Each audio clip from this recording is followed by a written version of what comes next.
There was a claim before, by the way, that there was rape by Hamas. There actually isn't evidence for a single case of rape, even 1 year later. And I'm happy to debate that. I've got to. I'm sorry. I've got to stop. Hold on a second. No, hold on I a second. have to correct you there. I've seen. Can I finish my point? There has been widespread evidence of rape and sexual abuse against women on October the 7th. There hasn't. There actually hasn't. We'll debate that some other time. We'll debate that some other time. I'm going to finish my point. There is not a single shred of evidence for it, but we'll debate some other time. Listen, we're talking about October 7th. Israel has a right on October 7th to defend its people. Let me finish my... Piers, every time I come on here, I can't talk. Okay, Let me look, talk. to be fair, I'm talking. Aaron, I didn't interrupt you. Aaron, okay. You can talk. No, I let didn't me deal with interrupt this. anybody. Aaron, look what I would say. You say every time you come on here this happens, but you just started with an unbelievably inflammatory and incorrect statement, which is that there was no sexual abuse of women on October the 7th. There's no evidence of it. There are multiple We'll debate that some other time. reports of sexual It's abuse a fact. and rape. No. Okay. Yo, what's going on, everybody? Piers Morgan's podcast hosted the most unhinged Zionist apologists since Netanyahu discovered Twitter 5 months ago. Fleur, Hassan, and Elica LeBlanc stormed the debate like human bulldozers, spitting UN resolutions and Hezbollah rocket stats faster than Israel drops bombs on Gaza. Fleur's take: if France launched 10K missiles at Dover, we'd nuke Paris. Meanwhile, Elica blamed every civilian death on jihadists, like Hezbollah runs a daycare center. Spoiler, they didn't condemn a single war crime, just doubled down on casual reasoning, aka blame the brown people. Wajahat Ali and Aaron countered with dead kids, displaced thousands, and a side of, hey, maybe stop genociding. But Fleur and Elica, all gas, no brakes. Grab your popcorn. This debate's messier than Netanyahu's legal team. Let's jump in. We've been in this story since 1948 when we were attacked by all the countries around Israel. Today, that has been replaced with Islamic Republic proxies and militias. And this is where we find ourselves. Do we want war? No. We want peace. We're not in Lebanon. He's talking about UN. He's talking about resolutions. It's very simple. If he wants this all to stop, it's very, very simple. Just comply with Resolution 1701, which says very simply this: Hezbollah has to go behind north of the Litani River, and there's not supposed to be any armed terrorist south of the Litani River, and it's all over. The question is not to me. The question is, why on the 8th of October Hezbollah decided to start throwing what is now almost 10,000 missiles into Israel? If the UK, if in Dover, France threw 10,000 missiles from Calais, Piers, what would happen?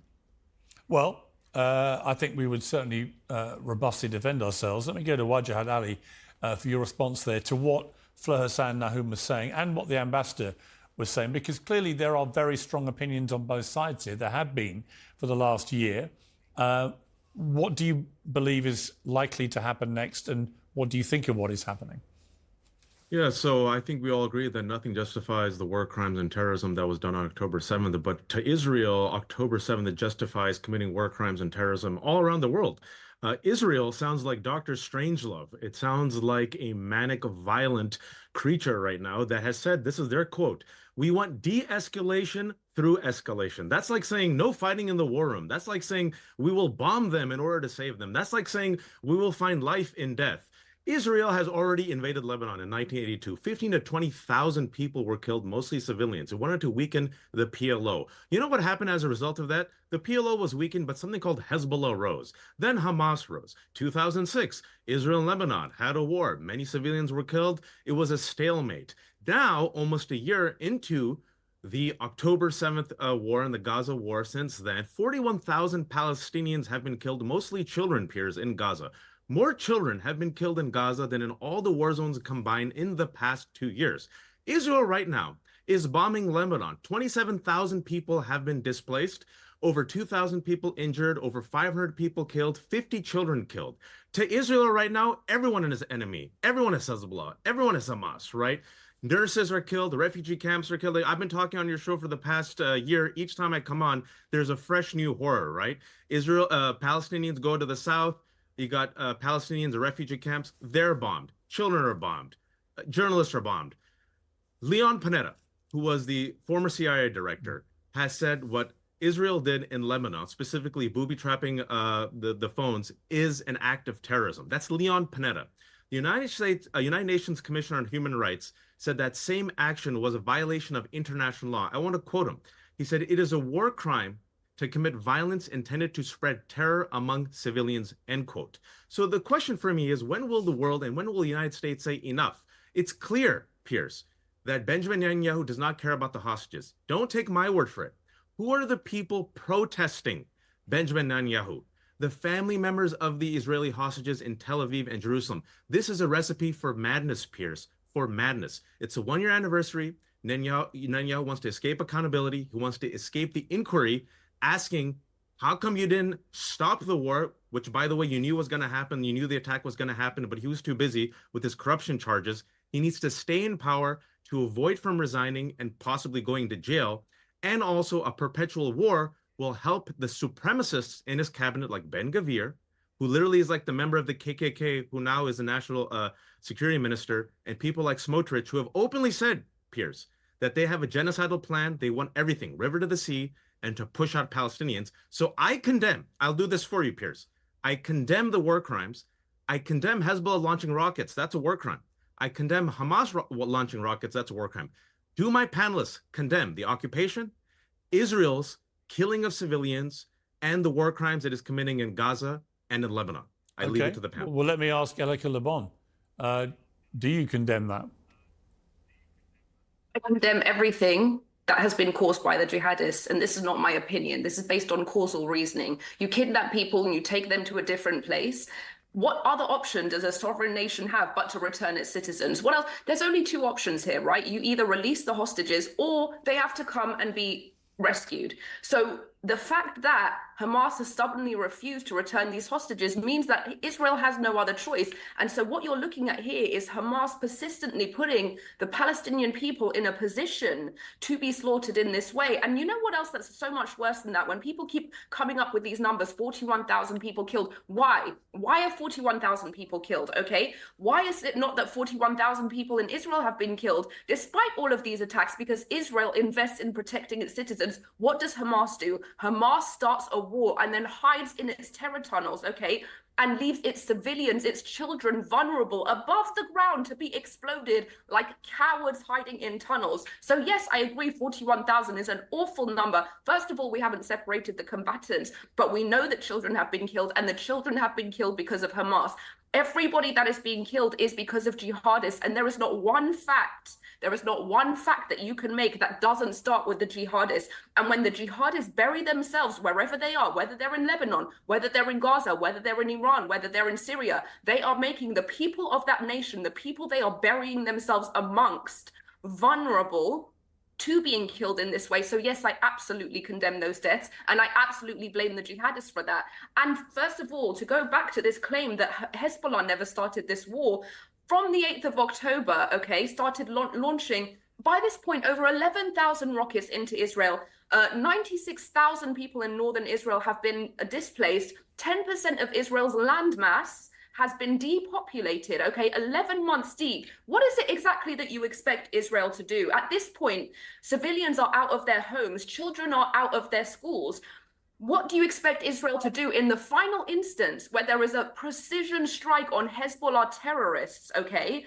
Hezbollah terrorists. The world wants to claim that this is an international war crime. Like, what should Israel do? Just bend over and keep accepting it? None of these things are acceptable to you people. Targeted strikes, unacceptable. Pages, unacceptable. What is acceptable to stop these terrorists from persistently and belligerently attacking Israel?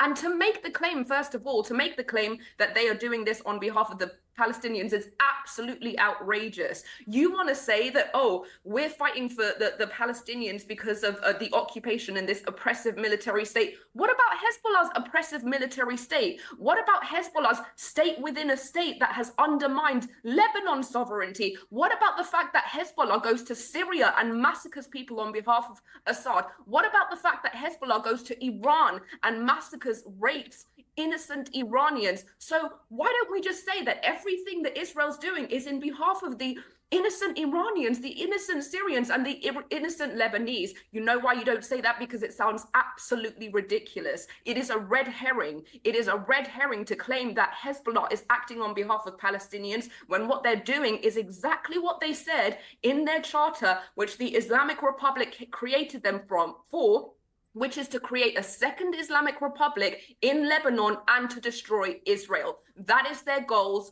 It is time to be honest about that. Okay. Didn't hear a condemnation of Israel's war crimes there. Oh, I absolutely did. What I said was that the jihadists are to blame by the laws of causal reasoning. All right, let me bring in Aaron Maté.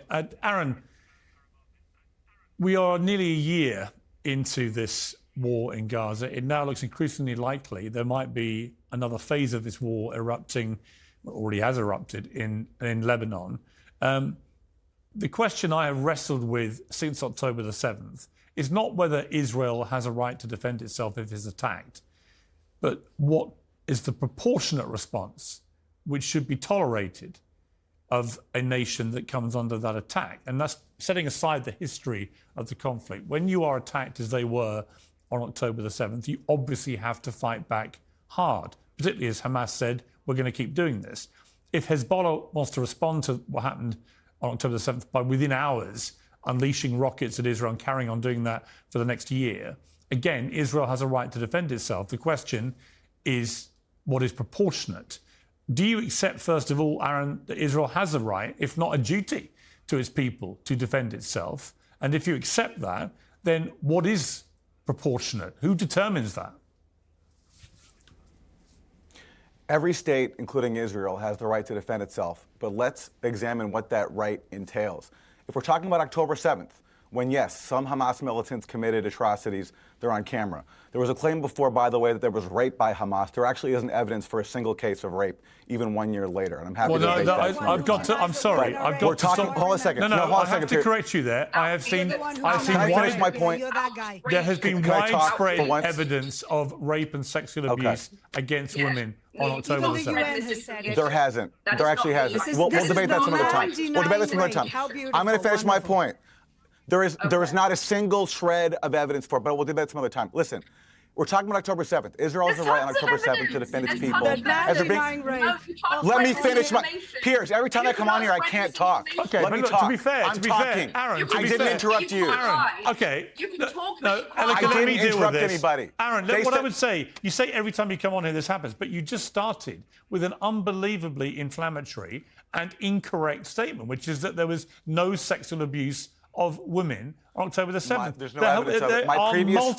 multiple we'll debate that some other time. Of sexual abuse a fact. and rape. No. Okay. There's not. Anyway, listen. If we're talking about October 7th, I'm going to finish my sentence. Let him speak, please. Okay, I didn't interrupt you. They said multiple inflammatory things. I didn't interrupt them. Thank you. All right. Finish your point. If we're talking about on October 7th, yes. Let him speak, Elica, please. Thank you. If we're talking about on October 7th, yes, Israel has the right to defend its civilians if they're being attacked.